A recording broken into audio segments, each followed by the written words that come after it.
ఇది ఎంతవరకు కరెక్ట్ అనేది నాకైతే తెలియదు. నేను నా న్యాయం కోసం నేను బయట వచ్చాను. ఏ పార్టీ సంబంధించి నేను బయట రాలేదు. కానీ 2 పార్టీలకి సంబంధించిన వాళ్ళు ఇందులో అయితే తప్పకుండా ట్రోల్స్ అనేవి జరిగాయి. వాళ్ళ వ్యక్తిగతం కోసం నా యొక్క ప్రాబ్లం ని వాళ్ళు వాడుకునేదానికి చాలా ప్రయత్నించారు.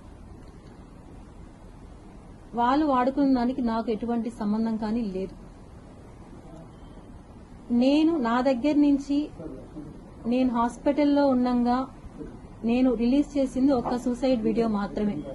ఆ తర్వాత ఏవైతే వచ్చాయో అవన్నీ కూడా నా దగ్గర నుంచి 1 ఇయర్ బ్యాకే ఇప్పుడు ఎవరైతే నేను పెట్టానో నాకు డబ్బులు ఇవ్వాలి అని చెప్పి అతని సొంత పార్టీ వాళ్లే నా దగ్గర నుంచి అవన్నీ 1 ఇయర్ బ్యాకే కలెక్ట్ చేసుకోవడం జరిగింది. నేను హాస్పిటల్లో ఉన్న టైంలో వాళ్ళు ఎవరికి ఇచ్చారో ఎవరి ద్వారా వెళ్లాయో అవన్నీ రిలీజ్ చేశారు.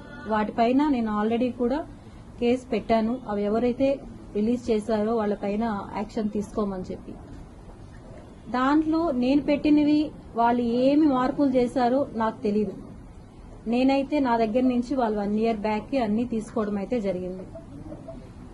ఇందులో నేను ఫస్ట్ నుంచి